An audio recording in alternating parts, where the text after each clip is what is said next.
Le mardi du sport 7 mai 2024. Bonjour à tous. Bonjour aux amis followers, aux amis Facebookers, amis et frères, chers collègues.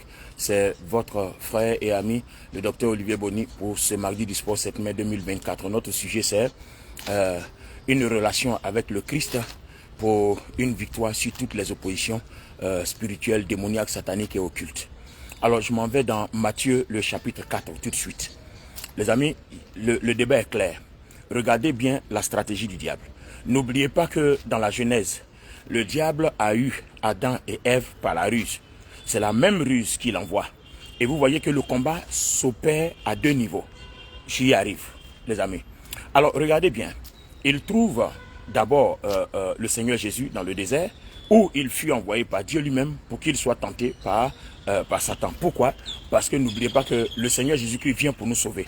Donc, comme on est fait de chair, Dieu lui donne aussi une chair humaine pour qu'il connaisse le niveau de tentation, le niveau de ruse que nous avons enduré et les niveaux de souffrance que nous avons enduré, de telle sorte qu'il soit capable de nous délivrer. Vous allez voir, lisez Hébreu, lisez Romains et puis lisez aussi Galates. Vous allez voir, la version Parole de vie donne des détails très impressionnants. Alors, les amis, regardez ce qui se passe. Il dit au diable, le diable dit au Seigneur Jésus, tu as jeûné 40 jours. Tu n'as pas mangé, tu as faim. Alors, demande à ces pierres de devenir du pain et tu manges, tu en as le pouvoir. Le Seigneur Jésus pouvait dire, ne sais-tu pas que je suis le Fils de Dieu? J'ai bien le pouvoir. Pierre, caillou, devenez du pain. Le Seigneur ne l'a pas fait. Pourquoi? Parce que dans Jean le chapitre 14, le Seigneur Jésus dit qu'il n'opère pas par lui-même. Vous voyez? Donc, la relation que le Seigneur Jésus avait avec son Père, il était à l'écoute de son Père. Donc, ce que son Père dit, c'est ce qu'il dit. Ce que son Père veut qu'il fasse, c'est ce qu'il fait. Donc, le Seigneur Jésus ne faisait rien par lui-même. Donc, les amis, une bonne relation avec le Christ commence à éliminer ce qu'on avait l'habitude de faire par nous-mêmes et à compter sur Dieu pour ce que le Christ a déjà fait, afin que le Saint-Esprit fasse les choses, afin nous inspire, nous pousse à faire les choses. C'est poussé par l'Esprit de Dieu que les gens ont parlé de la part du Seigneur, que la Bible fut écrite, vous voyez.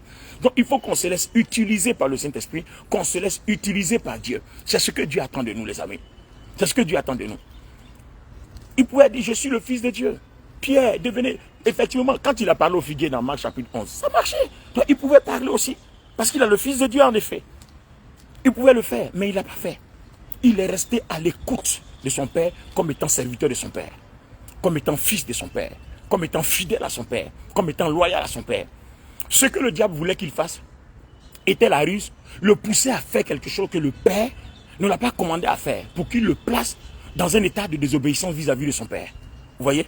Et le Seigneur Jésus-Christ a résisté, il s'est opposé. Vous voyez? Éphésiens chapitre 6, vous n'avez pas à lutter, mais vous avez à vous opposer. Vous n'avez pas à lutter contre la chair et le sang, mais vous devez lutter contre les dominations, les oppositions, les esprits, les dirigeants de ce monde de ténèbres. Donc le Seigneur s'est opposé, le Seigneur n'a pas cédé, il dit résister. Or ici c'est le sens de ne pas céder. Deuxièmement, qu'est-ce qu'il fait? Il dit au Seigneur, regarde toutes les richesses de la terre, cela m'a été donné. Si tu te prosternes que tu m'adores, si tu me fais allégeance, alors je te donne tout ça. Mais les amis, regardez la ruse qui est derrière. De nos jours, aujourd'hui, on est séduit par quoi?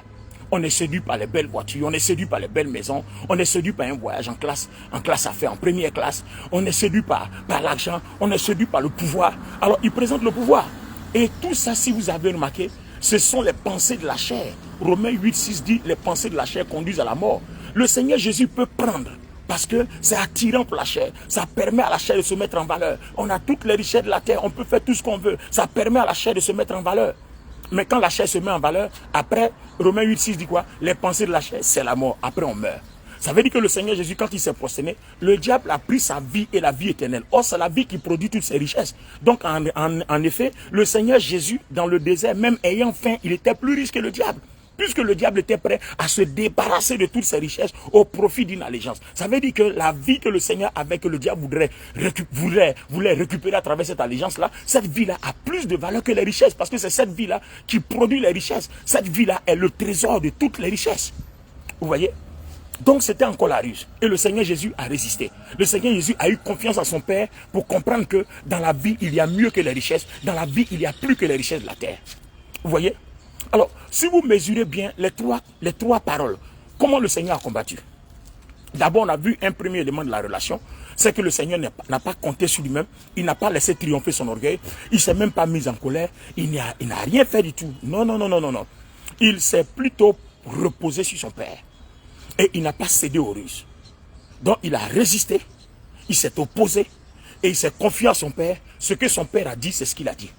Quand le diable lui dit, il est écrit, il dit, il est aussi écrit, tu ne vivras pas de pain seulement, mais de toute parole qui sort de la bouche de Dieu. Vous voyez? Et quand il dit, prosterne-toi, il dit non, non. Le Seigneur Jésus a dit, tu ne te prosterneras pas devant n'importe quoi, mais tu te prosterneras que devant l'Éternel Dieu. Vous voyez? Et tout ce que le diable a fait, ça n'a pas marché parce que les ruses n'ont pas fonctionné. Donc, quand l'ennemi veut vous avoir, quand l'ennemi veut vous accuser, assujettir, il n'y a que ces ruses-là. Donc les amis, toutes les fois que quelqu'un viendra présenter une richesse ou quelque chose à la place de la vie, de la grâce, de l'amour infini que Dieu nous a donné, que le Saint-Esprit nous communique, les amis, n'oubliez pas qu'il y a plus que cela. Tout ce que le diable propose, il y a plus que cela. Nous avons plus que cela en Christ. C'est pour ça que Paul dit, Christ en nous, l'espérance de la gloire. La gloire qui est en Christ est plus que toutes ces richesses-là. Alors, l'ennemi, après les 3 tentations, n'a pas pu, et le Seigneur lui dit, arrière de moi Satan. Va-t'en Satan. Et Satan est parti. Et si vous avez remarqué, cette bataille-là était spirituelle. Cette bataille était spirituelle. Parce que regardez bien, il s'agissait ici d'un combat spirituel. Le diable se présente en personne au Seigneur. Mais si vous avez remarqué, à la croix, le diable s'est présenté par personne interposée. Il n'est pas venu lui-même parce que le Seigneur l'a déjà vaincu. Donc, il est entré dans des gens pour persécuter le Seigneur jusqu'à ce que ces gens-là aillent le crucifier. Vous voyez? Mais tout ça, c'était le plan de Dieu. Dieu a laissé faire. Donc, la première bataille a été spirituelle et la deuxième bataille a été physique. Donc, là où l'ennemi a déjà perdu dans le spirituel, là, il se sert maintenant des gens. Il ne vient plus lui-même parce qu'il est déjà vaincu.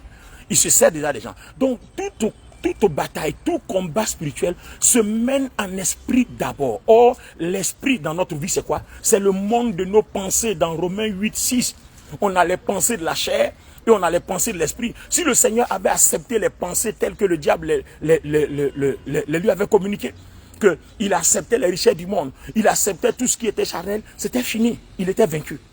Mais comme il n'a pas accepté, qu'il a opéré par les pensées de l'esprit, par les pensées de son cœur, d'où Dieu a investi, alors il a puisé de ce qui est de Dieu et il a présenté au diable. Et si vous avez remarqué, le Seigneur Jésus n'a pas parlé de lui, mais il a parlé de Dieu au diable.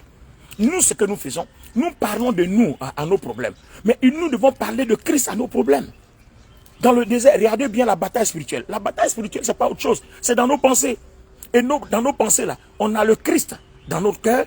Et puis, on a aussi les pensées de la chair où le diable veut être. Alors que ces pensées de la chair, là, 1 Corinthiens 3, 1 Corinthiens 6 dit, ça doit être le temple du Saint-Esprit. C'est le temple du Saint-Esprit. Donc, il doit habiter les deux endroits. Donc, le diable veut faire quoi? Il, lui, en tant qu'opposant, il veut occuper une partie de nous. Or, n'oubliez pas qu'on est corps, âme et esprit. S'il occupe notre chair, il va occuper notre âme. Parce que l'âme, c'est le sang.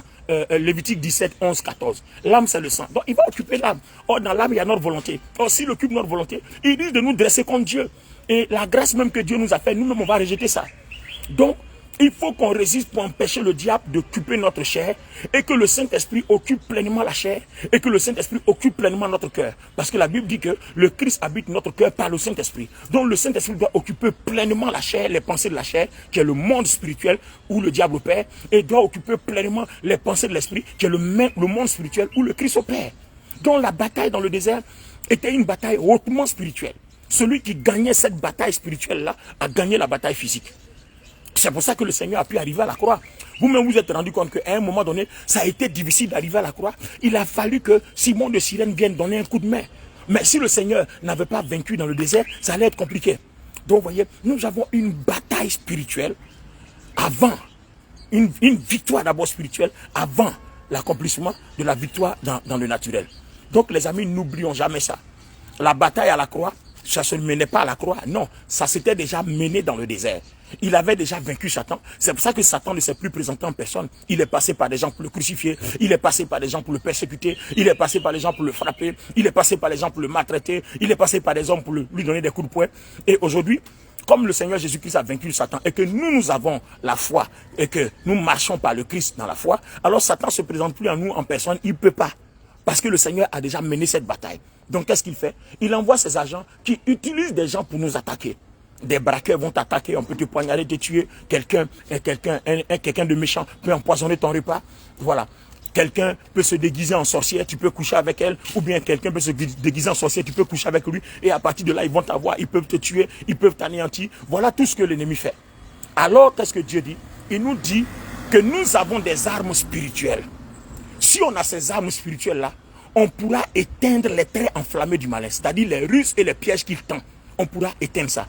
Donc, si on sait utiliser ces armes-là, si on sait les exploiter, si on sait les reconnaître et les identifier, alors les pensées de la chair où il veut passer là, on pourra éteindre les traits. Alors, on pourrait vivre tranquille. C'est-à-dire, vous pouvez arriver à un moment de votre vie chrétienne où vous ne sentez rien. L'impudicité ne vous dira plus rien. La cigarette, l'alcool, la drogue et tout ça, ça ne vous dira plus rien. La masturbation ne vous dira plus rien. Vous connaîtrez la paix parce que dans Romains 8:6, les pensées de l'esprit sont paix, la vie et la paix. La paix, ça veut dire quoi?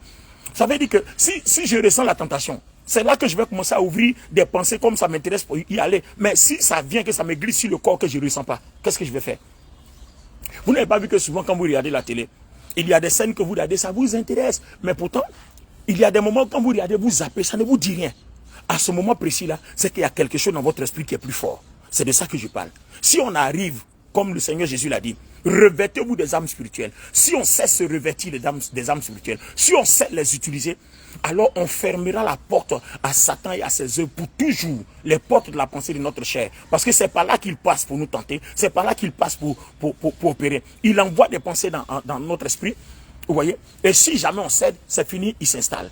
Vous avez vu même que le combat avec le Seigneur, tout se passait en esprit. On dit, ils transportent le Seigneur jusqu'au pinacle du temple. Ce n'est pas qu'ils ont disparu et puis ils se sont retrouvés au sommet, là où il y a le pinacle du temple, en haut, où généralement des synagogues ou même généralement une croix. C'est pas comme ça. Ça s'est passé en esprit. Ça s'est passé en esprit. Donc c'était un combat. Le diable voulait avoir accès à la pensée, à l'esprit du Seigneur. Une fois il avait accès à l'esprit du Seigneur, c'était fini. Donc, pour avoir accès à l'esprit du Seigneur, il faut qu'il passe par les portes de la chair. Or, les portes spirituelles de la chair, c'est quoi? C'est le monde de la pensée de la chair. Et la chair a ses œuvres, a ses désirs, comme le dit Éphésiens, Galates, le chapitre 5, à partir du verset 17, 15, 17 jusqu'à 19. Et puis, on va voir celui de l'esprit 19 jusqu'à 22 là-bas, vous voyez. Donc, dans la chair, il y a des œuvres. Si on fait remonter ces œuvres-là, l'ennemi les exploite, il s'assoit et il cherche maintenant à combattre notre esprit. Et comme déjà notre esprit est régénéré une fois pour de bon pour toujours, il ne peut plus avoir accès parce que le Christ est là-bas, parce qu'il y a une justice qui l'empêche de le faire. Alors les amis, qu'est-ce qui va se passer? Il va être une force d'opposition, une force de blocage, une force de résistance, de telle sorte que quand on prie, le Seigneur qui nous exauce tout de suite, vous allez voir, il va avoir des oppositions. Et il faut qu'on se lève pour briser ces oppositions. Il faut qu'on se lève pour chasser l'ennemi de notre chair. Et si on sait utiliser les armes spirituelles, on y arrivera. Donc la prochaine fois, nous allons parler de l'utilisation des armes spirituelles. Comment nous servir des armes spirituelles pour que, comme le dit Romains 8:6 dans la version d'Arby, les pensées de la chair, c'est la mort, mais les pensées de l'esprit, c'est la vie et la paix. Comment faire pour qu'on soit en paix? Parce qu'aujourd'hui, la souffrance des chrétiens, c'est qu'on est chrétien et puis les gens souffrent à cause du péché. Et les gens ne comprennent pas pourquoi on est chrétien. Et puis on n'arrive pas à nous séparer du péché. On n'arrive pas à dominer le péché. Et ça fait que beaucoup d'enfants de Dieu souffrent. Alors c'est de ça que je parle. Le jour où vous saurez vous servir des âmes spirituelles, vous allez fermer les portes à la pensée de la chair et permettre au Saint-Esprit de s'installer, parce que 1 Corinthiens 3 et 6 dit c'est sa place. Voilà, c'est sa place, c'est le temple du Saint-Esprit. Une fois qu'on a installé confortablement le Saint-Esprit dans notre corps, c'est fini. Les tentations, les séductions, les convoitises, les amis, ça ne nous dira plus rien. Tu peux même voir une femme nue en tant qu'homme, ça ne va rien te faire. Tu peux voir un homme nu en tant que femme, ça ne va rien te faire. Vous voyez, on peut te faire des appels de séduction et tout ça, ça ne va rien te faire. Pourquoi? Parce que tu as géré ça. Le Seigneur déjà a prévu comment on gère ça avec les armes. Il dit de nous revêtir des armes et toutes ces ruses et ces pièges-là seront éteints. Vous voyez? Donc si on arrive à le faire par la grâce de Dieu, on pourra éteindre toutes les ruses. On pourra éteindre tous les traits enflammés de l'ennemi. Alors mes amis, c'est ce que nous allons étudier par la grâce de Dieu le jeudi du sport. Comment se servir des armes spirituelles pour éteindre les traits enflammés de l'ennemi qui vont contre notre chair, afin qu'on connaisse la paix pour de bon. Et n'oubliez pas, comme je l'ai dit, un enfant de Dieu est sauvé il est juste, il est pur à cause de l'amour de Dieu, à cause de la grâce de Christ, son sacrifice qu'il a accompli dans sa mort et sa résurrection. Et le Saint-Esprit prend l'amour de Dieu, il prend la grâce du Christ et nous communique. Donc, peu importe ce qui nous arrive, nous sommes purs. Amen. Maintenant, le problème, c'est de ne pas demeurer dans un péché permanent qui ouvre la porte en permanence au diable. Et c'est ce que le diable veut. Et c'est pour ça que nous devons nous revêtir des armes spirituelles pour qu'on puisse tenir ferme. Sinon, en tant qu'être humain, il peut nous arriver de pécher, mais n'oubliez pas qu'il y a une solution, on est pur. Pour un péché occasionnel, le Seigneur te purifie tout de suite. Mais pour un péché permanent, ça devient un problème. Vous voyez, ça devient compliqué, ça devient une opposition qui s'ajoute à ta vie alors que tu es censé avoir la paix. Et c'est pour ça qu'avec les armes, on doit les éteindre et puis être libéré et puis être en paix. Vous voyez, vous dormez en paix, vous vous levez en paix, vous marchez en paix dans la tranquillité de l'esprit. Alors, débarrassez-vous de toute culpabilité. Le jeudi, nous allons apprendre comment nous servir des armes spirituelles et puis on connaîtra la paix. La paix que j'ai, ce que Dieu m'a enseigné, puis je suis en paix. Par la grâce du Saint-Esprit, par la grâce de Dieu, par le Saint-Esprit, le Seigneur aussi permettra que je te communique cet enseignement-là. Que Dieu nous bénisse, que sa paix soit avec nous. Restons fortifiés. C'est votre ami et frère, le docteur Olivier Bonnet, qui vous a parlé depuis Abidjan. Alors, contactez notre WhatsApp 225 05 04 10 69 65. N'appelez pas, c'est un standard, on ne va pas vous répondre. Laissez un message, on vous répondra. D'accord. Nous sommes donc situés à Abidjan, Côte d'Ivoire, les deux plateaux. Pour toutes les autres églises où vous voulez nous rejoindre, si vous êtes à Yopougon à Boyaté, Yopougon, cité de David avec le révérend Maxime de Gloire, voilà, contactez-nous par WhatsApp, on vous laissera tous ses contacts. S'il est connecté, il peut aussi laisser ses contacts pour que vous puissiez prier avec lui à la cité de David. Si vous êtes à Angré Château, vous êtes du côté de Korogo, de Tanda, de Daloa, voilà, contactez-nous par WhatsApp. Voilà, si vous êtes aussi à Abidjan que vous voulez prier avec moi aux deux plateaux, c'est sur le boulevard Latrie, venant de Sekosé ou bien de Ena. Voilà, c'est l'ancienne station mobile qui est maintenant Ola. Alors, à cette station Ola, là, vous allez derrière, vous contournez, vous allez derrière la station Ola. Alors derrière la station Ola, vous trouverez des cours de tennis. L'église est en face là. Les églises sources de vie, communauté source de vie en Jésus-Christ, Alliance Nouvelle, dont je suis le pasteur principal. Si vous êtes du côté de Paris, alors rejoignez-nous à Cergy Préfecture. C'est 12 rue des Chauffours, 95 000 Cergy. Voilà, REA. Voilà, vous demandez à tout le monde l'immeuble ordinal. Voilà, entrez par la porte 1. Dans les vitrines, il y a un vigile qui est là, qui vous ouvrira. Il vous indiquera l'ascenseur de la porte 3. C'est au 3e étage, à gauche, tous les dimanches de 15h à 17h30.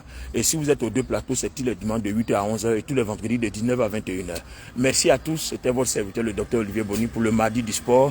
Voilà, 7 mai 2024. Salut à vous. Bye bye.